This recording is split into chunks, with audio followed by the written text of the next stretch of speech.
I'm going to go ahead and open up the chat for everyone here. Thank you all for joining us.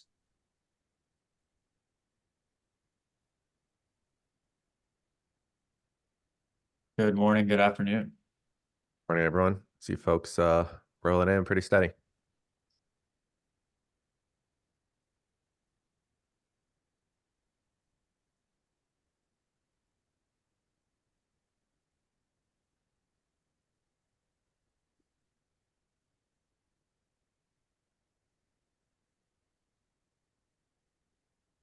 Keep telling myself one of these days we're going to find a way to add some really good background music here, so everyone's rolling in. They got something nice to listen to. That's what I used to like at our last gig. They're always on point with the music.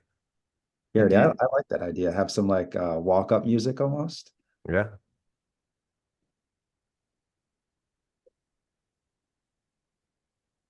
East Coast, Richmond, Virginia. Shout out to David. Any New York, New Jersey, Connecticut, New York State, The Bronx. Bronx, yeah. Senegal. We are global. Boston, Penn State. Pennsylvania. Oh, look at Mike on. Shout out to Mike Hanauer. Name I haven't seen in a while. Thanks for joining us, Mike. Colin, amazing CyberQP partner. Thank you for hopping on as always.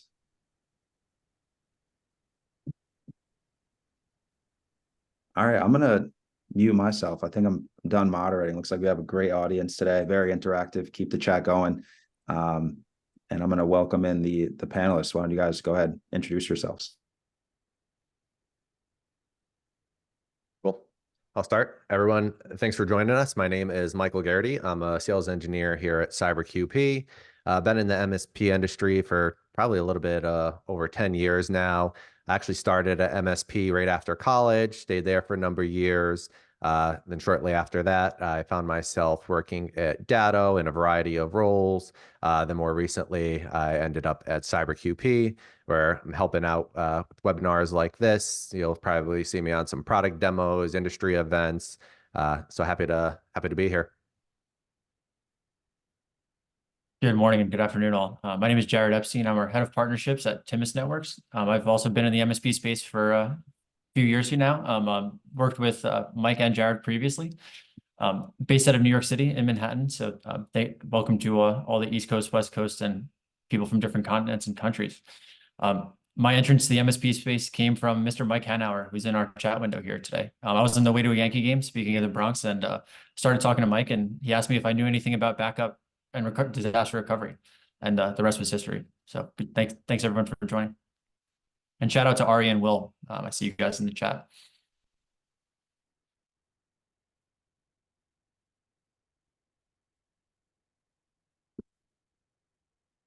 Like, of course, I was muted. Yeah, of course I've muted. Not a webinar unless you do it once. But Jared, I think the last time I actually saw you in person was actually at Datto right before COVID, where we're all still in the office commuting every day. Since then, we both moved on to new ventures. I know here at CyberQP, we're all remote. What about over at Timus? Are you guys in office, hybrid? What's the scenario there? We don't even have an office. Good question. And also, again, nice to see you. It's funny how time flies, and it's already February 2024. But yeah, it's a good question. And Timus is fully remote. We're based in the US. Technically our headquarters is in Boston, but we are spread out all over the US. Nice. Yeah, I think we have an office, but it's more of a shared working space. So seems like that is pretty common these days. Now, I know over at Datto, a lot of what we did was really reactive. I mean, me and you, we were in the BCDR space. So, we're always talking about recovering after downtime. But now it seems like with both of our companies, we've moved into the proactive space where we're actually trying to help these companies out to prevent actually needing a backup in the first place. Yeah, I think it's been really interesting. Me personally, going from talking about, again, saving the day when something's already happened, when someone's already feeling a lot of pain, versus going into, again, to prevent it, right? And I've personally spent a lot of time looking at the NIST framework, thinking about identifying, protecting, identify, protect, detect, respond and recover. Timus will be at Right of Boom in the first week of March. But this whole concept has been eye-opening for me, because for the people in the audience, you MSPs, I know you have to think about each and every concept of each and every component of the framework every day, and how to protect your clients, and like the topic of the webinar, keep them connected and protected. With Timus, I think for those of you on the call who are not familiar with what we do, we focus on really on protect and a bit of the identify component. I am familiar with CyberQP, but for the Timus partners on the call that haven't looked at you guys, where does CyberQP fall in the identify, detect, protect? Yeah, we're also in the identify and protect area. So, as we were saying, keeping it proactive rather than reactive. And that actually brings me into just something I wanted to share with folks. Let me share out my screen here.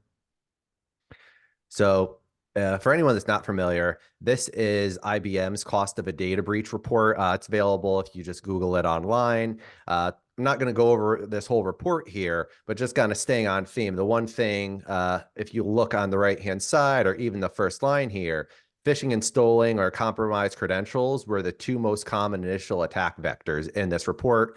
This is from their 2023 report. So again, it used to be, hey, ransomware was your worst threat out there, and recovering from ransomware. How do you prevent ransomware? But over the years, the threats have really started to move into the credential space. Now, we actually have this article CyberQP released just last week. Was it 2 weeks ago? 19th.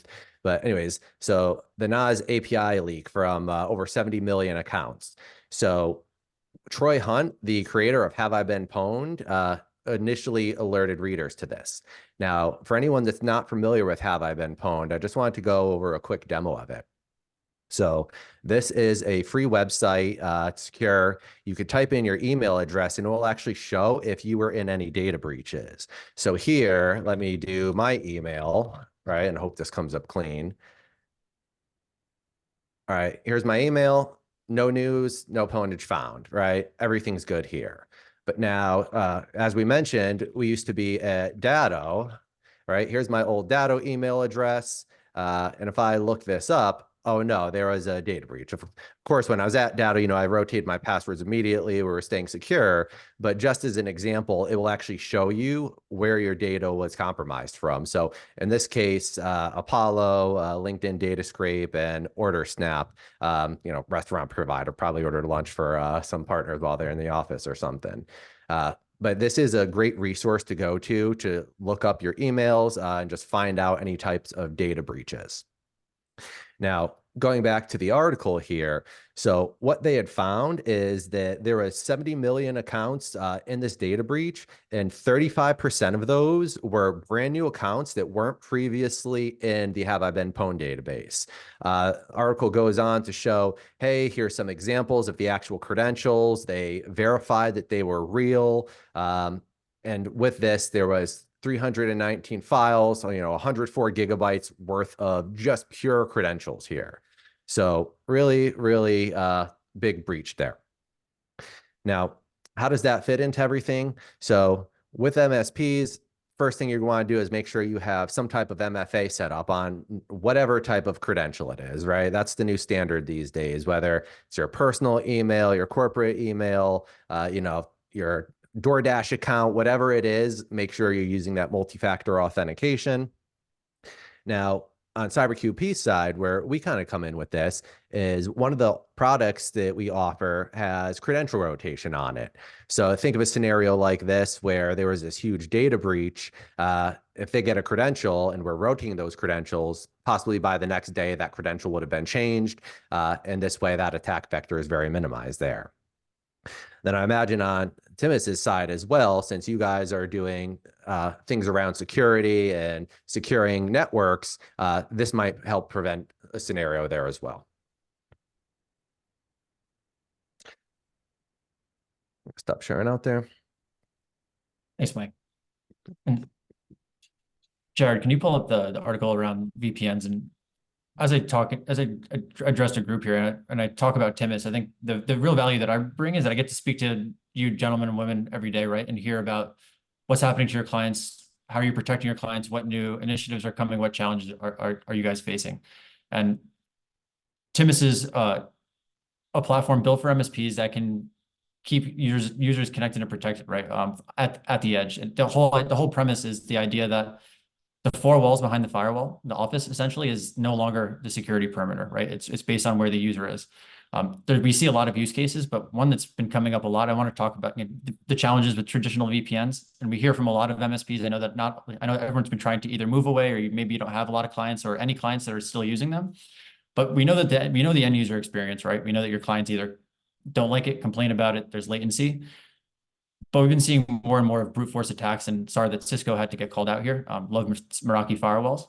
But the realities with VPNs are brute force attacks are real. If I look over your shoulder at an airport and I see you typing in your credentials into your firewall, put that VPN on my computer, technically, and I know those credentials, technically I have lateral access once I can get behind that firewall. The security component, the ease of use, I think the industry has realized it's time for a change. And it's eye-opening for me to see MSPs look for a better way to do things. Timus provides one way, but there are other solutions as well. And looking forward to diving in a bit further as to kind of really what we're doing here and what we're seeing in the space. And please, welcome to questions, comments, and suggestions in the channel, in the chat. I think for all of everyone attending, I think there's a tug of war for whether you're an IT admin, whether you're a business owner, or you're an MSP provider. You have to keep everyone secure, of course, but how do you keep users productive? I know we talk about MFA, we talk about security. You guys do security awareness training up again all day long, but how can we protect users from themselves, right? And how can we keep them online and ultimately secure? Because when they can't work or they have one obstacle in their day, you're the ones who are getting calls, right? And you're the ones who are getting calls and you want to reduce that. So go into the next slide. Again, existing solutions aren't enough. Again, VPNs are going to be obsolete by 2026. That's not necessarily the primary use case here. Timus is really here to reduce the attack surface, and I'll talk more about that in a moment. But I've seen over the last, could say, year, having MSPs come to us with a bunch of different use cases, and a lot of them are for even it could be remote, it could be an office, it could be hybrid. But how are you how do you get visibility into a network when there's nothing on site, there's no real logs there, right? And people are dispersed within apps, web, et cetera. Having a central point of network entry with visibility just gives you a ton of granularity and control. I'll also talk more about that in a moment. And for the attendees, from an engagement perspective, if anyone could write here, if you have a client using a VPN that either creates constant tickets about it, complains about it, or has requested some form of a change. But then we'll move to the next slide.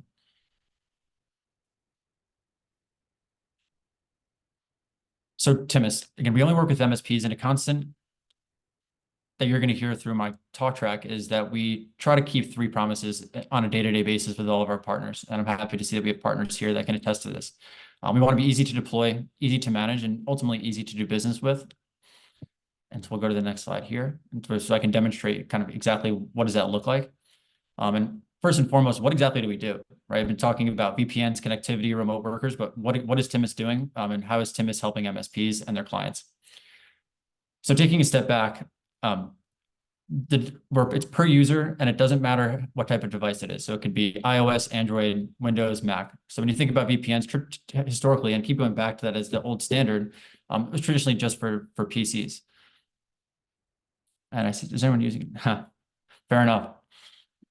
I remember the days of connecting to any connect, and then my computer slowing down completely, then disconnecting the second I was done with those resources. But so we're OS agnostic, and we're always on. I think one of the first things that I want to touch on is if we're going to try to do something new and do something better, we have to make the end user experience easier. And actually, Jared, do you mind stopping your share for a moment? I want to share what the actual agent looks like on my computer.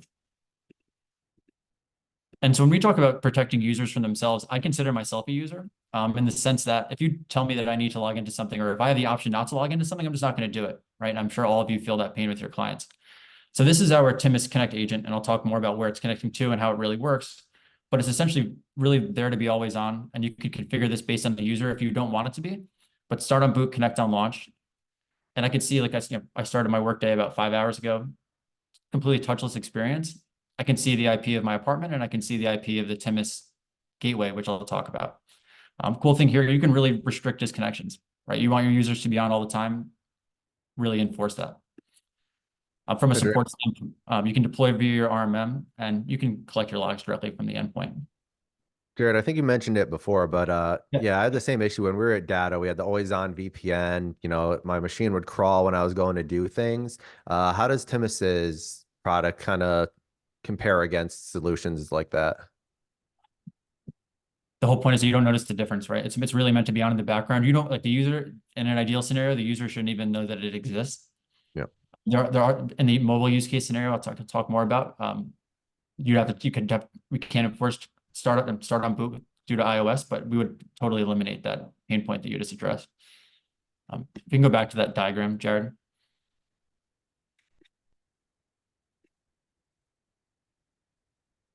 So essentially, it's meant to be always on, and the nuts and bolts of this is through the Timus gateway. So we have data centers around the world, and where we spin up a private VM, which is a private, never shared traffic tunnel, which is not restricted based on bandwidth requirements, and everyone's going through there. It's creating that single point of network entry through a private static IP address. And so it addresses really connectivity to anywhere a user needs to access data. That could be the sites, the web, SaaS applications, and again, the on-prem and cloud resources, which traditionally have VPNs, whether it's Azure VPN or any firewall. Our solution is 100% cloud-based, so we're not looking for any changes in infrastructure. We were looking to replace that connectivity part. We have AV built in at the network layer, and we are doing DNS filtering all through the Timus Manager, which I'll show you. I think one of the most powerful pieces about this, Colin, as the last comment, people complain about VPNs, but so we're addressing a few different things here. One, we're building out IPsec tunnels from the Timus gateway, right? So creating that single point of entry in. We're building IPsec tunnels to the on-prem network, and we're creating micro-segmentation, which I'll show you. Essentially allowing only 2 users are allowed to access that file share. Only those 2 users can see it. Only a few users have access to a printer. You can really segment the network. But the additional layer is, and I know everyone on this call probably has Entra or some form of conditional access within your stack. But within Entra and Google Workforce, Google Workspace, and other apps, you can do allow listing.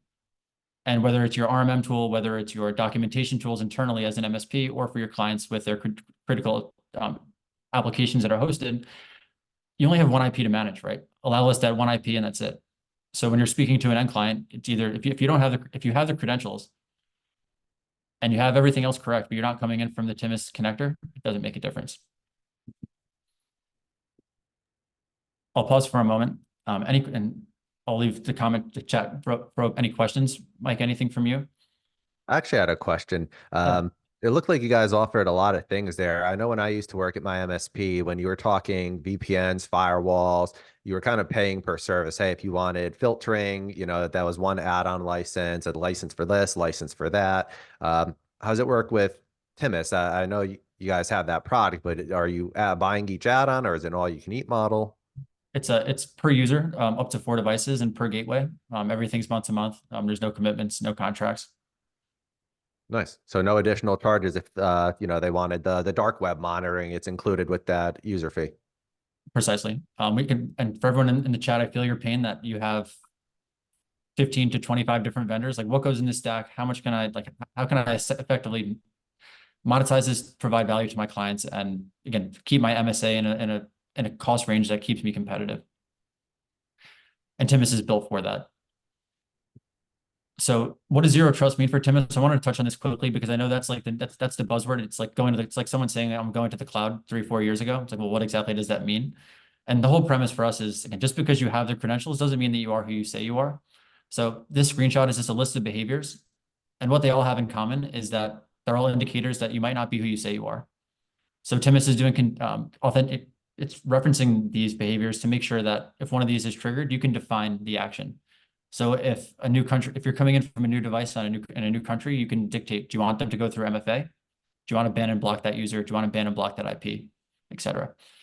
So just wanted to touch on that, and I'm going to jump over to our portal in a moment, give you just some visibility into what does it look like underneath the hood, and then I'll turn it back over to Michael and Jared. So I showed the end user experience, but I want to touch on also, so we're easy to deploy, easy to manage. Now, what does that management component look like? So we're multi-tenant. So everything is self-service through the portal. You don't have to call anyone from our team to add licenses, remove licenses, et cetera. Everything is done self-service. But you'd start out by just syncing your IDP, make sure that your users retain their login and password, and push out your agent via your RMM tool. One of our partners to shout out, who's actually in the chat, Will Fritz, he actually helped us build out one of our PowerShell scripts to allow the silent install. Will's a great partner, and shout out, thank you for joining today, Will. But once they're connected, it's going to essentially connect them to that Timus gateway, which has that private static IP address, which I'll pull up. So locking down Office 365, locking down your documentation tools, Hoodoo or IT Glue, et cetera. You have that one IP to block.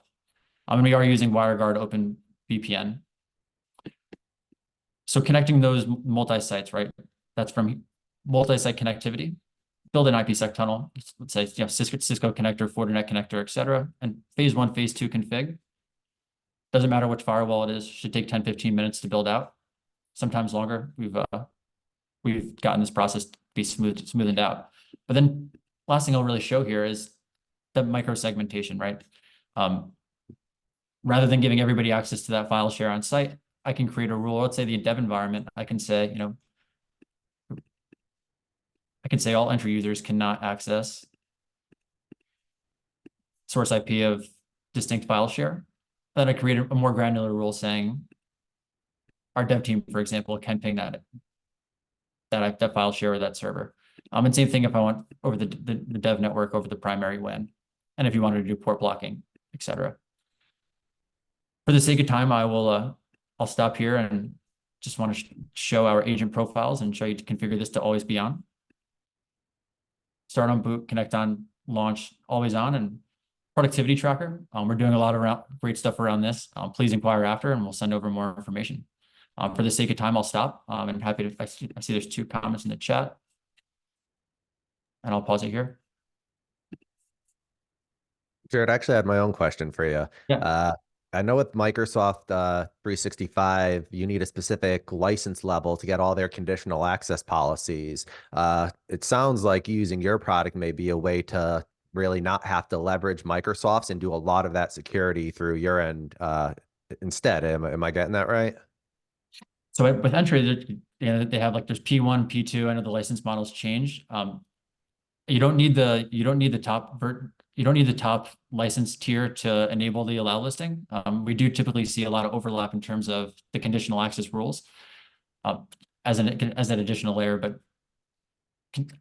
good point there. I think one thing that we've seen more of is the different forms of MFA at the front. Some of the $3 to $4 MFAs that sit in front of VPNs. That's really where we've seen that consolidation.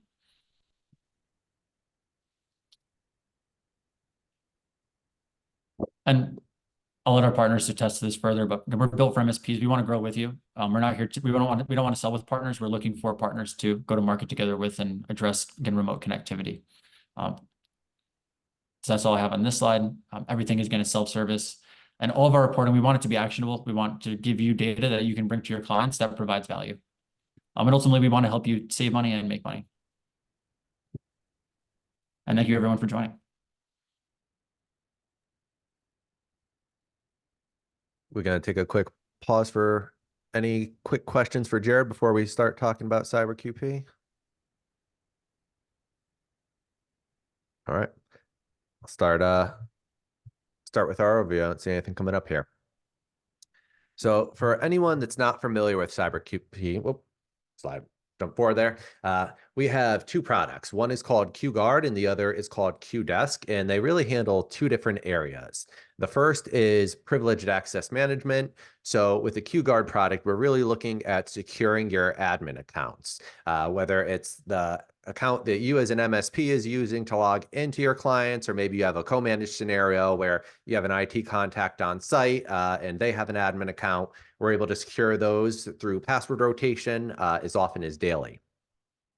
Then we also just came out with just-in-time accounts, which helps MSPs follow the concept of zero standing privilege, making it so that you don't have that account that's always active, just another attack vector for a brute force. Then on the second product, QDesk, this is more about help desk security automation. Jared said it before, you got the new buzzword of everything's looking zero trust these days. So this is our way to achieve zero trust help desk. We do that through the means of allowing MSPs to identify the end users that are calling into the help desk. And then we also have a self-service password reset tool, which allows end users to self-service. But enough of the slides here. I'm actually going to jump in and kind of show you guys what the product looks like. I'm more of a doer than a talker here. Mike, as you're jumping in, I have a question for myself. Yeah. And so within the MSP stack, as they're building this out, I guess where do you typically see this? I guess where is this typically like first placed in, if that makes sense? Like how are MSPs thinking about adding this into, is this to address all of their systems, their internal documentation? Yeah, PSA? it's a good. Yeah. So really, it's any type of admin account through one of these supported methods. So you kind of actually led me in here. So here's our customer portal, and we have support for Active Directory, M365, our Entra, and also local Windows machines. So this would fit in to secure all those types of accounts. We're not securing like a GoDaddy or random websites. We don't currently integrate with any type of like firewalls, but it's all about those privileged account credentials. So 365, like your domain admins that you're logging in with, it could almost do anything in that environment. I'm sorry, your global admins, I meant. And then in Active Directory, same type of thing, right? You have your domain admin with all that privilege in the environment. You're going to want to make sure you're securing those. And the credential is just one way to do so. You're still going to want to have, MFA added on through whatever provider, of course, but the credential is that first step. And that's kind of where we come in there. So jumping into our portal here, we are an MSP focused company. So here you have your multi-tenanted portal. You see all my different customers.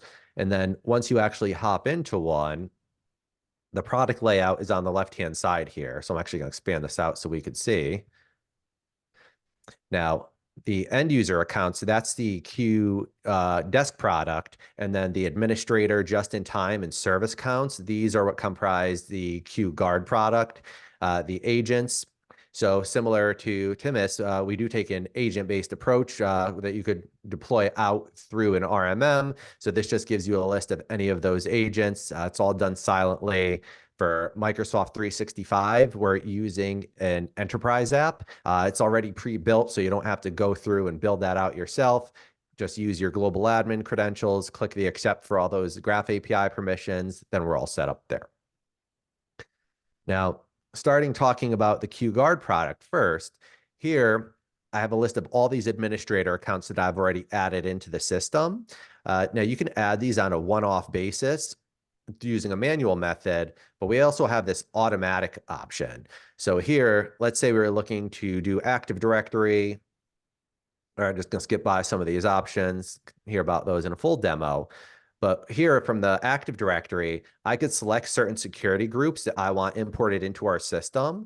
And then this isn't just a one-time thing. This is an ongoing basis. So if you have a scenario where, let's say, Jared, you're an employee at an MSP and your credential gets leaked to a domain admin account, well, if you're watching, let's say, domain admins in this group, that attacker has your credential, he somehow gets into the environment and creates his new domain admin, just in case he's worried you're going to change a password, lock him out. We have notifications letting you know that a new privileged account has been created. And this way you could go in and attempt to remediate. Now, on the rotation side, you actually have rotations that you could set up per client. We understand, each client might be in a time zone. They may have different needs in terms of time frames, rotation frequencies. So here you could rotate as often as every day, or let's say you're looking to do every 30 days, every 60 days, every 90 days. This is automatically going to rotate that credential for you. And then you have options to choose between complex password lengths all the way up to 99 characters. It's going to satisfy your capitals, your lower cases, your symbols, get all that in there. But if you wanted something that was maybe a little easier to read off, if you needed to look at a screen and type it out, you might opt for a passphrase of 4 or 5 words. Mike, I have a question on the automation front because I know everyone on this call has a limited time in terms of Yeah. deployments. Something that we constantly are talking about is making the deployment process as quick and easy as possible. Is there templates and pre-configured uh, data that MSPs can put into a tenant to basically Yes. like a global policy? So we have policies that you set up per client. In terms of global, there are specific settings that you have for like just-in-time accounts and whatnot. But for the rotations, those are going to be per client. But in terms of deployment for QGuard, it's really easy. After you deploy that agent, you just add those accounts in. After that, it's pretty much a set it and forget it. Most MSPs, they might not even go into our portal. Reason being is that we have integrations with documentation providers. So in this case, I have mine set up with IT Glue. So those credentials are stored right within IT Glue. So here, if we click this and we click ITG details, right from here, we have a hyperlink that will go into IT Glue, and then you could get into that password entry. So if you're an MSP who's storing all your credentials in IT Glue, we're going to continue pushing those right in there. So we're not going to change your workflow. We have that same type of integration with Hoodoo for documentation. Any other types of documentation tools we don't currently integrate with, but we do have our own secure technician vault where we can store all those in our vault, and MSPs can come in here to access that credential when they need it. And we're not only storing the credentials that we're rotating, but if they needed to add in another credential, they could add those as well as you would like a password manager in a sense. I see we have someone with their hand up from the attendees. Was there a question? I saw Colin QGuard works great for rotating admin accounts. He's using it with most clients. Oh, perfect, Colin. Appreciate it. We also support service accounts with that. So if you had an account that you're using to rotate, to run a service, maybe like a SQL service, if we have any LionGuard partners out there. I hear LionGuard, you also need an account to run their service. So we can also rotate those credentials. And then we take the added step of restarting the service after. In this way, you're not breaking anything. Now, a lot of MSPs I talk to out there say that their service accounts are set to never expire for the passwords, and they haven't changed it in, the 10 years they've had their MSP. Anyone currently in chat have that set up? Simon, that's bad. Yeah. Jumping into just-in-time accounts. So this really helps MSPs accomplish, a number of things, but two specifically that I like to call out. First is that a lot of MSPs have a single admin account that they're sharing. So Jared, let's say you work at an MSP and the other Jared on the call work at an MSP, and you're logging in with a domain admin account.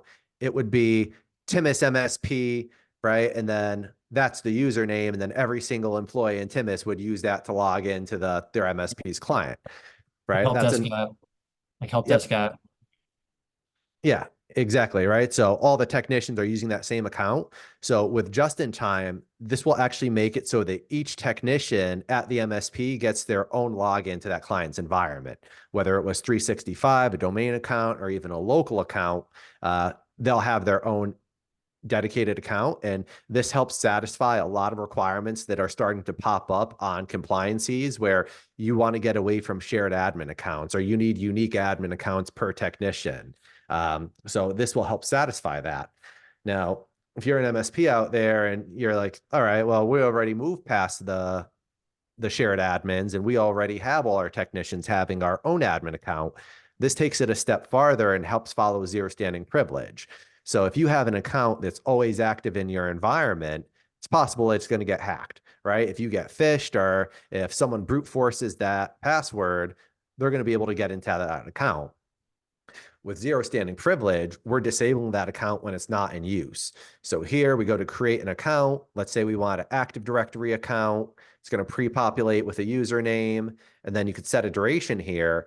I actually limited mine down, so I can't do anything longer than 1 day, but as the CyberQP tenant owner, you could add up to 30 days of time here. And then more importantly, you're performing auditing on why the technician or whoever's logging in needs this account. This is generally going to be related to a ticket in your PSA. Maybe if you're working on a project, you might put the project name here. And then down below are security groups that you could choose from. Again, as the CyberQP tenant owner, you could set what's available here. In my case, you'll notice I removed domain admin because I don't want my technicians having domain admin access. Same thing for Office 365, right? A lot of MSPs I talk to say we don't want our technicians logging in with a global admin account. We want to limit them to Exchange and Help Desk. So you could customize the credentials that you need here. And then once you go and click an account and click create, it will create it. Notice mine errored out, right? That's intentional because each technician can only have one just-in-time account per client. Now, after that 1 hour time frame in my example, that account would be disabled, the password's being rotated, and it's being removed from the privileged security group. So in this case, here's an example of a previous domain admin I created, but since this account is in the inactive state, if I was to log into this domain controller and look at the domain admin security group, I wouldn't see this account in there. But now if I need this account again, I could just go re-enable it. Again, I get these time frames, 1 hour. This time it's a different ticket, 456, enable. And then here we get that set of credentials that we could use to log in. If anyone's using Screen Connect, we also have an integration through Screen Connect where we could inject these credentials.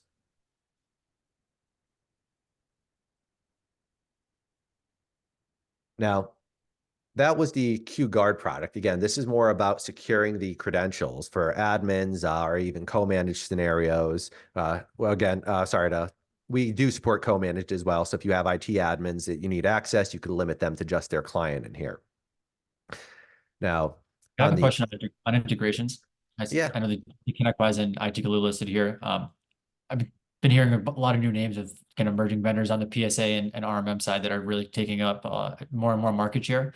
Do you have integrations with like either Halo or Ninja? Yeah, if I see Halo. Yeah, so Will just asked Halo. So Halo is probably our most top asked about request for PSA. I know Datto and ConnectWise used to be the big leaders there, but more and more folks I'm talking to are starting to move over to Halo. So I know that is up next on what we're going to integrate with, being as it's probably the most commonly asked about. Also here, there's tons more flexibility there for MSPs in terms of integrations and APIs.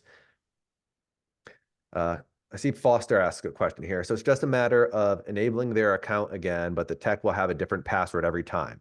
Foster, that's correct. So when that account is disabled, the password's rotated. And then when we re-enable it again, that's rotated again.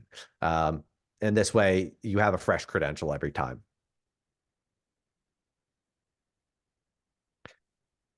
But again, it's really helping remove that standing privilege there. Oh, and then Jared, good point. You're not losing out without functionality without a PSA integration. So whether you're using an integration or not, all of the same features and functionality are available inside of our portal. Now, jumping to the end user side, this is where we're getting into the Q Desk product. So a few different things. I talked about the self-service password resets, and I talked about identity verification, but we could also help keep users' passwords in sync. MSPs out there, you guys any end users or clients that are still in work group environments where they don't want to shell out for a domain controller or they're not big enough for one? In those cases, if they're using a work group and 365, we could actually kind of take the place of what would be an AD Connect. So you connect our portal to both those accounts, and you could actually sync the user to keep their passwords the same. Now, even if you're in a domain, we could do that same thing, or we could help supplement an AD Connect, where we'll actually trigger off that Delta sync through AD Connect to keep users' passwords synced. Now, that's just one of the minor things I always like to lead off with, but the real bread and butter here is the self-service password reset and the identity verification. So if you have Oh, sorry. I see a question came in from Colin. So I can then use M365 password for my laptop. Yeah, that would be correct. So you could then log into your laptop with your M365 account, even if you're, or I'm sorry, not with your account, but with your password. Even if you're not using that new feature for using like Microsoft's login, it would just be a local account. And it just so happens that we're keeping the passwords the same there. Good question. Thanks. Now, with the identity verification piece, how are MSPs verifying end users that call into their help desk? I've heard all of it. I've heard, hey, we don't let every single end user call in. They have to go through the site contact, and then from there, we just know who the site contact is. But in that case, I mean, you still got to worry about voice spoofing. I hear callback numbers, right? Hey, someone calls in, we have a number on file for them that we verified. So, we have to actually hang up with the end user and then we call them back through a known number. It's another one, but I mean, I've heard them all in my time here at CyberQP, and why they do work. It's still a bit of a process, right? We have pretty much a seamless method to do it. So just because my Phonecast app wasn't working this morning, I actually have a quick video here. So here's an integration inside of ConnectWise PSA. We also have a integration into Autotask PSA, same functionality we can done through our portal. But here, right inside of a ticket, we have this identity verification button. We send a push, and then right here on the end user's phone on the left, they'll get that notification. The app is biometrically locked. They'll just go through and then click approve. And then right in the ticket and on the end user side, the end user is verified. And all of this is logging right within the ticket. So this way you have all that documented. Now, a lot of MSPs say, hey, I just deployed Duo a few months ago, and man, it was a pain to get anyone to do anything on their phone in terms of an app, right? It's like pulling hairs with these folks. Well, in those cases, you don't have to worry, because we have a similar process where when you're going to verify the identity, let me find one here. If they don't have the mobile app installed, you could just send them a 6-digit code through SMS or email. So the text will come in, and then from there, they'll get the 6-digit code. They just read it off to the technician over the phone. And again, they're verified. Now, in terms of self-service password reset, in that same mobile app that we're using to do the verifications, they can go ahead and reset the password themselves. But again, same type of thing. I hear, well, hey, they're not using an app. What can we do for them? Well, we have our site, app.getquickpass.com, where once you have the end user set up in the system, all they do is type their email address, right? They click get started. Here, it's verifying the phone number inside of the portal that you have. Click send. And this will actually send out a 6-digit, not a 6-digit code. It will send out a temporary passphrase to them with what the challenge code is. So let me just look at mine here. Just popped up. It's malt-fruit, right? So I get that in a text. I verify. And then right here, I can reset my password.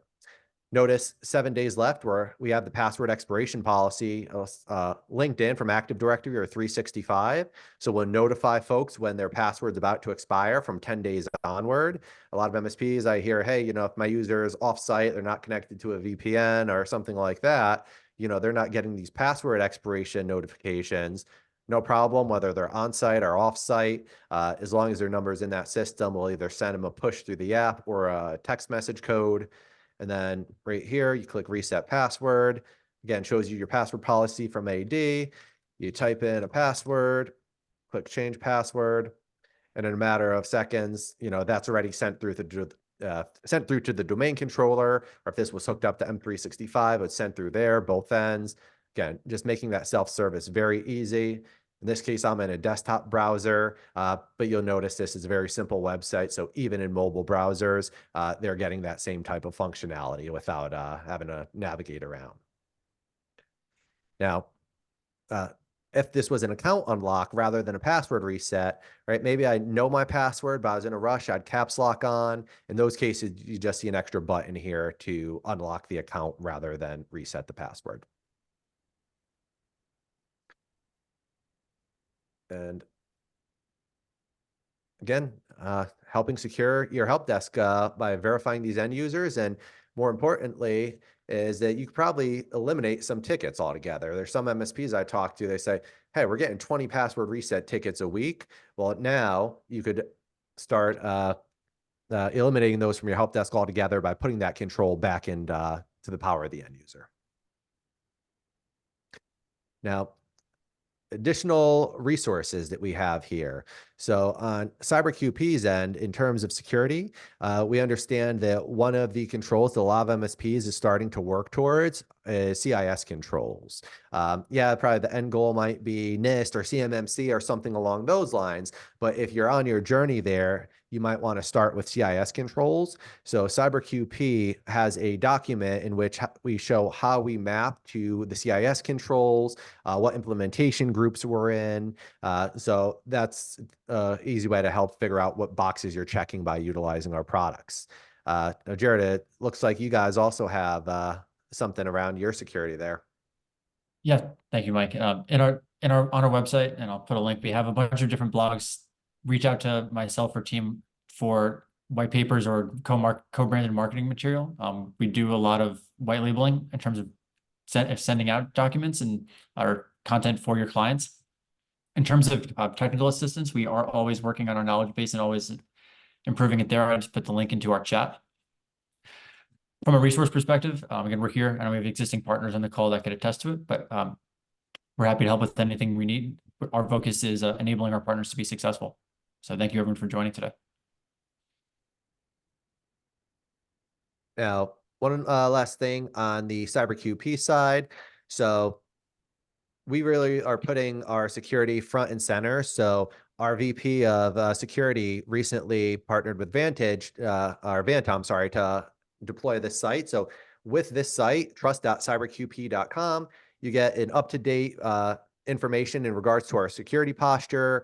We are SOC 2 type 2 compliant. So if you're looking to grab that report, you could very easily request it through here. It used to be a process where, you'd have to go back and forth with your account executive, all these NDAs, this and that. That's all expedited through here. We have other security documents and overviews, and just a general site letting you know all the information around CyberQP security.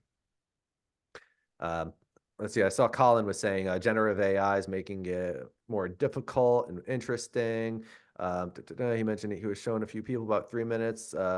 Yeah, so it's funny. I've actually been making a lot of training videos for our internal team here at CyberQP, and I'm using a software called Descript, and that does screen recordings, and that also does voice AI. And I was surprised at how easy it was to get a copy of my voice. So they have a button that you click it says generate my voice, and you read off probably 1 to 2 paragraphs, probably like 30 seconds worth of speech. And then in a matter of probably 2 minutes, it had a copy of my voice where I could go in and edit my videos. And this way, if I, screwed up in a line saying something, I could just type it out, and then right in that video, you barely notice. But just going to show how easy it is to generate fake voices these days. Technology is getting crazy there. Call to action here. So if you're interested in what you've seen, you're looking for more information, want to talk with the specifics of how either CyberQP or Timus works in your environments, here we have some QR codes you could use to book a demo there. And then Jared, anything you want to add? No, I think we've covered everything. I appreciate everybody hanging on for the 15 minutes that we've been going through this. I think the last thing to note on our end that didn't touch on, we have a productivity tracker that's in the tool that's getting a lot of buzz from partners. Can I share my screen, Jared, for 1 second? Please ping me after if you have any questions or interested, but just want to show a bit of a brochure here. But essentially, the agent's going to be picking up tons of everything at the endpoint, everything that's happening live on the endpoint, whatever the dominant tab is. So it's going to be able to compile great data at the global level for organizations, right? Who are the most active users? Who are the most productive users? Most unproductive users? We've heard from business owners that they believe that productivity is a leading indicator to other KPIs, including revenue, depending on the role. But overall productivity scores, rates based on the time of day and time of the week. A lot of great information here. Again, please pay me if you want more information. This is not an add-on, and we're really excited about this. Seems like something to be great for QBRs.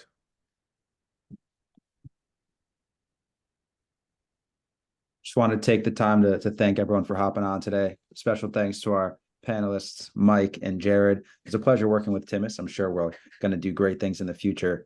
Yeah, we're going to be following up with a recording of this webinar shortly for any attendees. I did want to highlight that, booking demos through that unique link sent in the chat, you will receive special offers from CyberQP. Yeah, if there's nothing else, I guess we'll send it off. Thank you all for joining. Appreciate your time today. Thank you, everyone. Thanks, Will.